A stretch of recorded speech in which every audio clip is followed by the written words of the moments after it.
Setelah kehancuran pasukan Raja Abraha, kota Mekah semakin ternama. Dari kota inilah sejarah manusia paling mulia dimulai. Ka'bah sebagai jantung kota Mekah semakin ramai dikunjungi para peziarah. Demikian pula para pedagang. Mereka datang dari berbagai penjuru jazirah. Namun sayang, Ka'bah mulai diselewengkan fungsinya.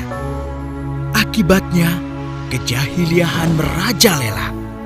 Bahkan pada masa itu, memiliki bayi perempuan adalah hal yang sangat memalukan.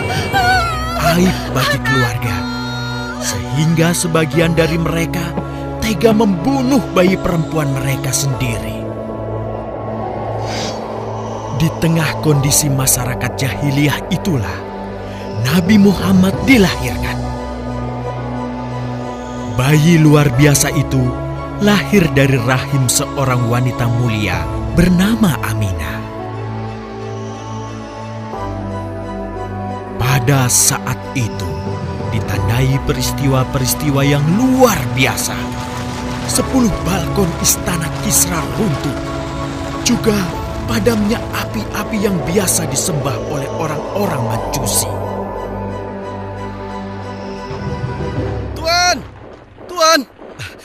Tuan Abdul Muthalib, ada kabar gembira. Kabar gembira? Kabar gembira? Kabar gembira apa? Tuan, cucu Anda telah lahir. Benarkah? Laki-laki atau perempuan? Laki-laki, Tuan. Subhanallah, Alhamdulillah, Allahu Akbar. Kalau begitu aku ingin segera melihatnya. Mari, Tuan. Setelah mendengar itu, Abdul Muthalib bergegas menuju ke rumah Aminah.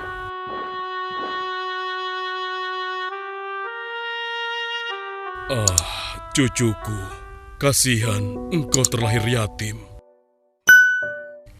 Dengan penuh kasih sayang, Abdul Muthalib membawa cucunya ke Ka'bah.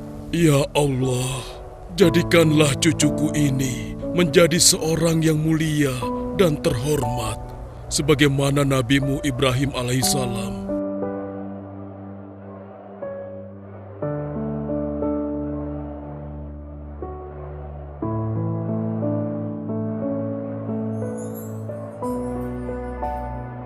Siapa namanya, Ayah? Muhammad. Muhammad? Iya, aku akan menamainya Muhammad. Artinya yang terpuji. Kehadiran Muhammad kecil sungguh memberi kebahagiaan. Tidak hanya bagi keluarga Bani Hashim. Bahkan seluruh kabilah suku Quraisy menyambutnya dengan sukacita. Kemudian Abdul Muthalib mencarikan ibu susu bagi Muhammad kecil. Kita sudah berhari-hari mencari anak susuan, yang dari situ kita akan mendapatkan imbalan yang cukup. Namun hingga saat ini, belum juga kita dapatkan. Ya, istriku, aku mengerti. Apa kita terima saja bayi yatim itu? Muhammad maksudmu? Iya, cucu dari Abdul Muthalib. Kasihan dia. Hampir semua teman-teman dari rombongan kita tidak ada yang mau menyusuinya. Karena tidak ada harapan untuk mendapatkan imbalannya dari ayah bayi itu. Betul juga engkau, istriku. Kasihan anak itu. Aku mendukungmu jika engkau susui dia. Mudah-mudahan Allah memberikan keberkahan bagi kita. Halimah segera mendatangi Abdul Muthalib. Dia bersedia untuk menjadi ibu susu dan pengasuh bagi Muhammad kecil. Betapa gembira Abdul Muthalib mendengarnya. Halimah dari Bani Sa'ad itu akhirnya dipercaya Abdul Muthalib untuk mengasuh cucunya 2 tahun lamanya. Ayo istriku, kita berangkat sekarang. Sebentar lagi suamiku. Insya Allah kita berangkat sampai anak ini kenyang. Kalau begitu, aku lanjutkan berkemas-kemas dahulu. Hah? Ada apa suamiku? Lihat, unta dan keledai kita. Mereka demikian sehat, tidak seperti sebelumnya. Subhanallah. Betul suamiku, tidak seperti kemarin. Demi Allah, kau tidak salah memilih istriku. Kau telah mengambil anak yang dipenuhi dengan barokah. Allah melimpahkan keberkahan atas Halimah dan suaminya. Mereka pulang ke kampung Bani Sa'ad dengan penuh rasa syukur. 2 tahun berlalu sudah. Tugas Halimatus Sya'diyah sesungguhnya telah usai. Saatnya Muhammad kecil harus dikembalikan kepada ibunya. Terima kasih Halimah. Engkau telah merawat anakku dengan baik selama 2 tahun. Tidak ada yang bisa kuberikan, kecuali aku berdoa. Semoga Allah memberkahi engkau dan keluargamu. Amin. Saya juga bersyukur diberikan kepercayaan dan kesempatan merawat anakmu, wahai Ibu Aminah. Namun, begini Bu, mohon maaf. Kalau boleh, izinkan aku merawat Muhammad lebih lama lagi. Aku masih sangat sayang padanya. Baiklah, kalau begitu aku setuju dengan usulmu. Bawa dan rawatlah Muhammad sebagaimana dia anakmu sendiri. Terima kasih Ibu, terima kasih. Begitulah, Muhammad kecil kembali ke tengah-tengah Bani Sa'ad. Ia tumbuh menjadi anak yang memiliki banyak teman karena kemuliaan akhlaknya. Tatkala berusia sekitar 4 tahun, terjadilah suatu peristiwa. Muhammad? Kenapa Muhammad? Muhammad dibawa orang. Hah? Dibawa orang? Diculik? Coba ceritakan. Ketika kami tengah bermain, tiba-tiba ada orang dewasa datang. Dia langsung membawa pergi Muhammad dan membunuhnya. Hah? Membunuhnya? Ya Allah, di mana? Di mana? Antarkan ibu ke sana. Dengan perasaan cemas, Halimah bergegas menuju tempat itu. Dan dilihatnya, Muhammad kecil tengah terduduk. Muhammad, apa yang terjadi denganmu? Dengan sangat tenang dan jelas, Muhammad kecil menceritakan apa yang telah terjadi. Bahwa seseorang telah membelah dadanya, mengambil hatinya, kemudian mencucinya dan mengembalikannya lagi ke tempatnya semula. Maka sesungguhnya yang datang itu adalah malaikat Jibril. Dia ditugaskan Allah untuk mencuci hati Rasulullah sehingga bersih dari segala kecenderungan setan. Subhanallah, sungguh anak ini bukanlah anak sembarangan. Sebaiknya aku kembalikan saja kepada ibunya. Peristiwa itu membuat Halimah sangat khawatir. Maka bergegaslah Halimah mengembalikan Muhammad kecil kepada ibunya. Menginjak usia yang ke-6 tahun, Muhammad kecil diajak ibunya untuk berziarah ke makam ayahnya, Abdullah di Yastrib. Dalam perjalanan pulang kembali ke kota Mekah, Aminah pun jatuh sakit. Dari hari ke hari, tubuhnya semakin melemah. Hingga di sebuah kota bernama Abwa, letaknya antara Mekah dan Yastrib, Aminah meninggal di sana. Dan Muhammad kecil pun menjadi seorang anak yatim piatu. Sejak itulah Muhammad kecil dirawat dengan penuh cinta dan kasih sayang oleh kakeknya, Abdul Muthalib. Muhammad, sudah berhentilah memerah susunya. Insya Allah, sudah cukup untuk persediaan kita hari ini. Beristirahatlah sejenak. Makanlah agar kau tetap sehat.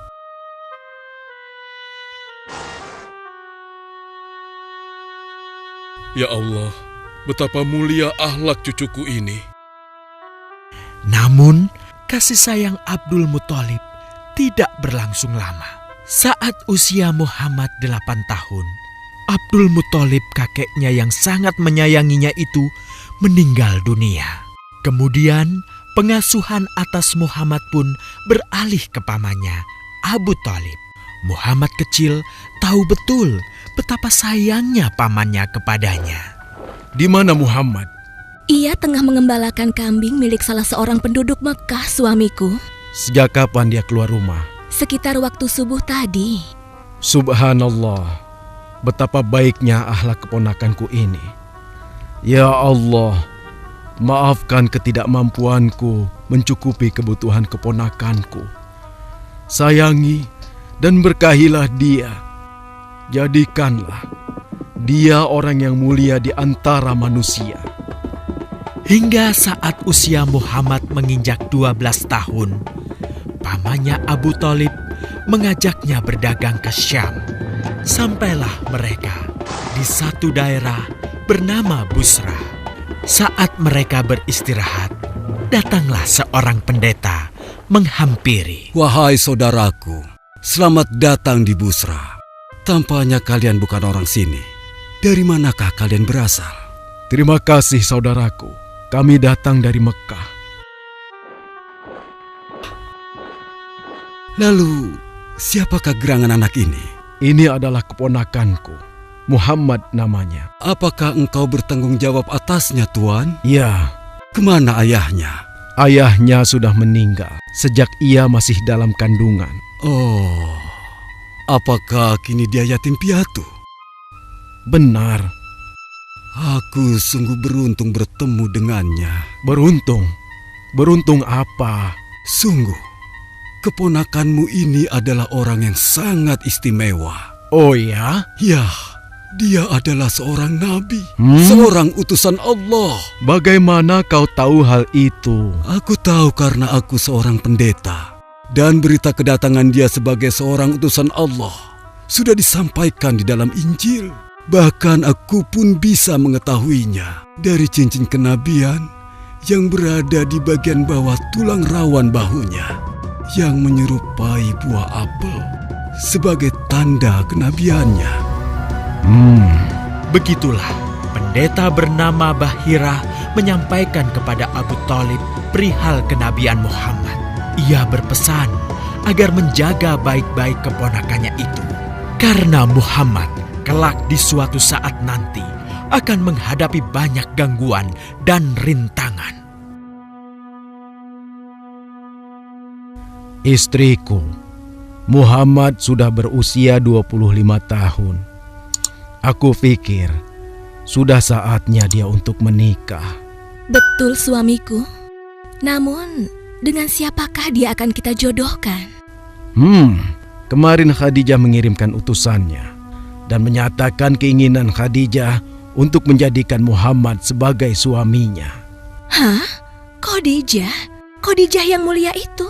Betul istriku, Khadijah yang selama ini mempercayakan barang perniagaannya kepada Muhammad. Kenapa dia memilih Muhammad? Ya, Khadijah mengagumi kejujuran dan kebaikan akhlak Muhammad. Menurutmu sendiri bagaimana? Aku pikir Khadijah adalah wanita terbaik bagi Muhammad. Kita akan melamarnya. Tepat di usia 25 tahun, Nabi Muhammad menikahi Khadijah yang berusia 40 tahun.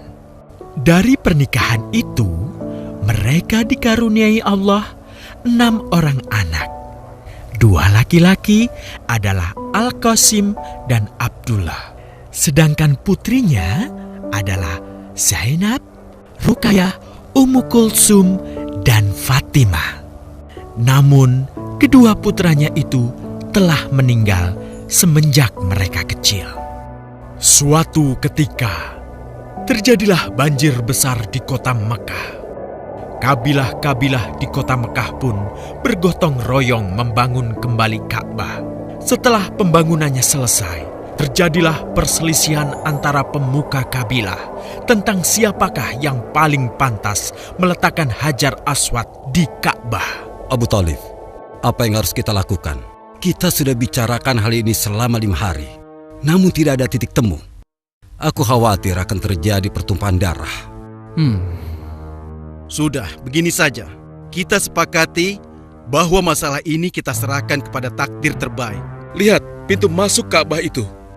Siapapun yang pertama kali akan melewati pintu itu, dan siapapun dia, kita tidak boleh menolaknya. Setuju? Aku juga setuju. Baiklah, aku setuju. Aku juga setuju. Baiklah, kita perhatikan bersama. Tidak lama setelah kesepakatan itu, atas izin Allah, Nabi Muhammad menjadi orang pertama yang memasuki pintu menuju Ka'bah. Alhamdulillah, segala puji bagi Allah. Ternyata Muhammad, dan memang dia adalah orang yang tidak pernah kita temui ada celah. Betul? Betul. Betul. Ya, betul. Nabi Muhammad pun menerima kepercayaan itu. Dengan kebijaksanaannya, Nabi Muhammad meminta sehelai kain, lalu meletakkan Hajar Aswad di atasnya. Nabi Muhammad mempersilahkan seluruh pemuka kabilah untuk memegang ujung-ujungnya dan mengangkatnya secara bersama-sama. Setelah sampai pada sudut Ka'bah, giliran Nabi Muhammad meletakkan Hajar Aswad di tempatnya semula. Terhindarlah perpecahan di kota Mekah. Meskipun demikian, kegelisahan masih terus menggelayuti hati Nabi Muhammad. Kejahiliahan ada di mana-mana. Kezaliman dan kemaksiatan terus berlangsung. Ia tak habis pikir. Nabi Muhammad mulai merenung dan menyendiri untuk menghindar dari perilaku jahiliyah. Nabi Muhammad memilih tempat di sebuah goa di atas bukit sekitar Mekah. Goa Hiro. Dari mulut goa itulah Nabi Muhammad bisa memandangi kota Mekah yang dicintainya dengan pandangan yang lebih luas. Hingga suatu ketika, sesuatu yang tidak pernah terbayangkan sebelumnya terjadi. Tiba-tiba, goa itu menjadi terang benderang. Kemanapun arah mata melihat, di sanalah cahaya itu ada. Itulah malaikat Jibril. Jibril berkata, "Bacalah."